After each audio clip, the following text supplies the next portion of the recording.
अगर सरदार पटेल होते तो पीओके बनता ही नहीं, क्योंकि उस समय राज्यों का महकमा सरदार पटेल के पास था। एक ही राज्य कश्मीर नेहरू जी ने अपने साथ रख लिया था, और फिर ऐसा फच्चर फंसा, ऐसा फच्चर फंसा कि आज तक फंसा रहा। सरदार पटेल अवाक रह जाते, और ये डायलॉग है उस फिल्म में, ये क्या किया तूने जवाहर, बहुत पछताएगा, बहुत पछताएगा और देश भी बहुत पछताएगा। सरदार पटेल होते तो कहानी कुछ और होती, मगर क्या बताएं। कभी एक वो जो एक शेर है ना कि ऐसे भी फलक देखे हैं तारीख के मंजर ने कि लम्हों ने खता की थी सदियों ने सजा पाई। आप सभी का मेरे YouTube चैनल पर एक बार फिर स्वागत है। एक और मजेदार वीडियो आपके सामने प्रस्तुत करने जा रहा हूं। आज की वीडियो में सुधांशु त्रिवेदी जी ने ऐसा क्यों कहा, अगर सरदार पटेल होते तो पीओके होता ही नहीं। आज की ये वीडियो काफ़ी शानदार और मज़ेदार है। आपसे अनुरोध है कि वीडियो को अंत तक जरूर देखें। चैनल पर अगर आप नए हैं तो चैनल को सब्सक्राइब करें, घंटे के निशान को दबाना ना भूलें ताकि आने वाली वीडियो का नोटिफिकेशन आपके पास सबसे पहले पहुंच सके। चलिए स्टार्ट करें मेन वीडियो।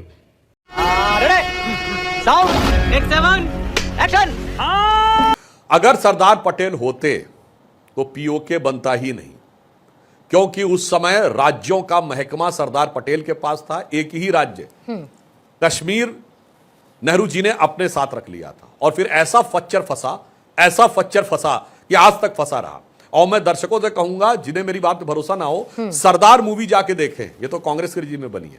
उसमें एक बड़ा मजेदार दृश्य है कि सरदार पटेल मांगते रहते हैं कि रेडियो पर जो नेहरू जी का वक्तव्य है उसकी कॉपी उनको दे दी जाए।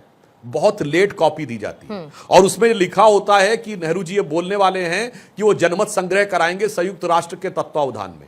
जैसे ही सरदार पटेल ये पढ़ते हैं तुरंत फोन मिलाते हैं, तब तक पता चलता है नेहरू जी आकाशवाणी के लिए निकल चुके हैं। वो अपने निजी सचिव को भेजते हैं, दौड़ाते, कहते हैं आकाशवाणी के कार्यालय जाओ और नेहरू जी को बीच में रोको, कहो मेरा यह अनुरोध है कि ये लाइन न बोलें। वो दौड़ते हुए जाते हैं, जब तक उनके निजी सचिव पहुंचते तब तक नेहरू जी बोलना शुरू कर चुके होते हैं। और दिखाया गया है कि बेचैनी से सरदार पटेल टहल रहे हैं और रेडियो पे सीधा प्रसारण सुन रहे हैं, और जैसे ही वो वाक्य सुनते हैं सरदार पटेल अवाक रह जाते हैं। और ये डायलॉग है उस फिल्म में, ये क्या किया तूने जवाहर, बहुत पछताएगा, बहुत पछताएगा और देश भी बहुत पछताएगा। देखा आपने लापरवाही का नतीजा है। ये स्थिति ही नहीं होती। सरदार पटेल होते तो कहानी कुछ और होती, मगर क्या बताएं। कभी एक वो जो एक शेर है ना कि ऐसे भी फलक देखे हैं तारीख के मंजर ने कि लम्हों ने खता की थी सदियों ने सजा पाई। क्या बात है, क्या बात है। ऑपरेशन सिंदूर को क्या सिर्फ एक जवाबी कार्रवाई के तौर पर देखा जाए, या फिर पीओके के दरवाजे पर एक महत्वपूर्ण और गहरी दस्तक के तौर पर देखा जाए? देखिए, ऑपरेशन सिंदूर जो प्रधानमंत्री श्री नरेंद्र मोदी जी ने कहा है, यह मात्र एक जवाबी कार्रवाई नहीं है। यह आतंकवाद के विरुद्ध भारत के नीतिगत आचरण में युगांतर स्थापित करने वाला है। This is a paradigm shift in India's approach towards terrorism.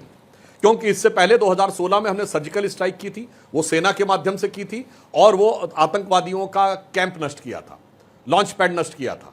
उसके बाद जाकर जो हमने बालाकोट में किया वो एयरफोर्स के माध्यम से किया, और उसमें उनका जो लॉन्च पैड था वो नष्ट किया था कैंप की बजाय। एक स्टेप आगे गए, और इस बार हमने नो टच वॉर की, यानी मिसाइल के द्वारा उनके हेडक्वार्टर्स जैसे मोहम्मद और लश्कर तैयबा के उड़ाए। इसका मतलब अब बहुत स्पष्ट हो गया है कि भारत हर जवाब में आगे बढ़ता जा रहा है।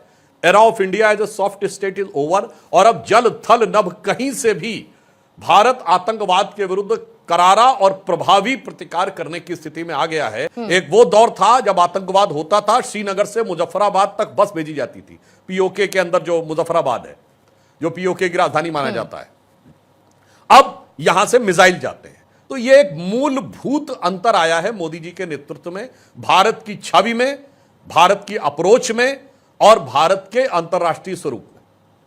क्योंकि आप इतिहास के भी बहुत गहरे जानकार हैं डॉक्टर सुधांशु त्रिवेदी, क्या माना जाए ऑपरेशन सिंदूर 1947 की जो अधूरी कहानी रही उसको पूरा करने की दिशा में एक निर्णायक कदम के तौर पर देखा जाए? क्योंकि प्रधानमंत्री ने आतंकवाद के खिलाफ लड़ाई को अब एक न्यू नॉर्मल करार दिया। यह भी कहा कि any act of terrorism will be considered as an act of war, और उसको उसी तरीके से ट्रीट किया जाएगा, यह भी उनकी तरफ से कहा गया। देखिए पूर्णिमा जी, दुनिया में कहीं पर भी युद्ध होता है या संघर्ष होता है या कोई विवाद होता है या कोई द्वंद्व होता है, दो देशों के बीच में हो या कॉलोनी और मोहल्ले में दो लोगों के बीच में हो, एक स्थापित सत्य माना जाता है कि हमेशा कमजोर और छोटा यह कहता है कि बड़ा और ताकतवर उससे सता रहा है। हम अमन चाहते हैं, हम सब अमन चाहते हैं, जाहिरी बात है हम अमन चाहते हैं, लेकिन जो हमें अमन में नहीं रहते, 80,000 हमारे पख्तून शहीद हुए, इसमें इंडिया मुलव्विस था। कलभूषण उसका जिंदा मिसाल है, जो हमारे पाकिस्तान में अभी तक है, वो दहशतगर्दी की सरपरस्ती कर रहा था। पर यह हमारे यहां एक विचित्र स्थिति थी कि पाकिस्तान हमसे कमजोर था, हमसे छोटा था, हम बड़े और ताकतवर थे, पर वो हमें सताता था और हम सिर्फ चिल्लाते थे। 48 में सीज फायर हमने किया, जबकि हम बड़े थे, हम जीत रहे थे और संयुक्त राष्ट्र संघ की उस समय कोई हैसियत नहीं थी। मैं क्यों बोल रहा हूं? 24 अक्टूबर 1945 को बना है संयुक्त राष्ट्र। अक्टूबर 47 तक मेरे विरोधी बता दें, एक प्रस्ताव बता दें जो कभी संयुक्त राष्ट्र में गया हो।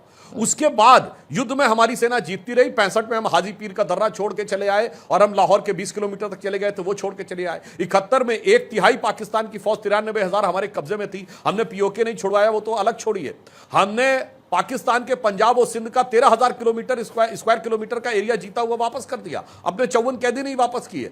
और मनमोहन सिंह जी और सोनिया गांधी जी के नेतृत्व में चलने वाली यूपीए की सरकार, जो मनमोहन सिंह जी के नेतृत्व में और वास्तविकता में सोनिया जी के दिशा निर्देश में चल रही थी, उसमें तो आतंकी हमले पूरे देश में होते रहे और हम शांति का राग अलापते रहे। उस दौर के बाद मोदी जी के आने के बाद एक बड़ा परिवर्तन आया। अटल जी के दौर में हमारे पास पूर्ण सत्ता नहीं थी, इसलिए हमने जो प्रभावी उत्तर दिया था कारगिल में, मगर हम एलओसी के पार नहीं गए थे।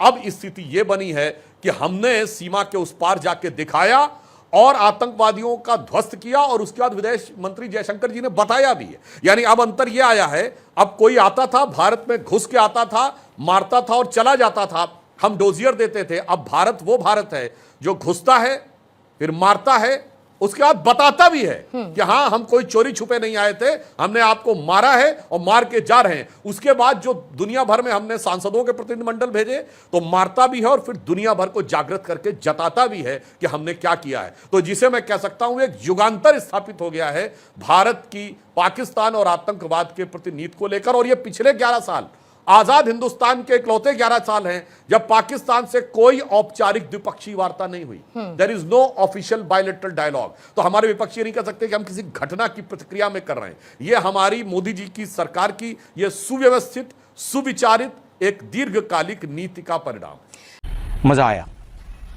हमारी अप्रोच सदा सर्वदा से रही कि संवेदनशील समय में राष्ट्र को एकजुट दिखना चाहिए।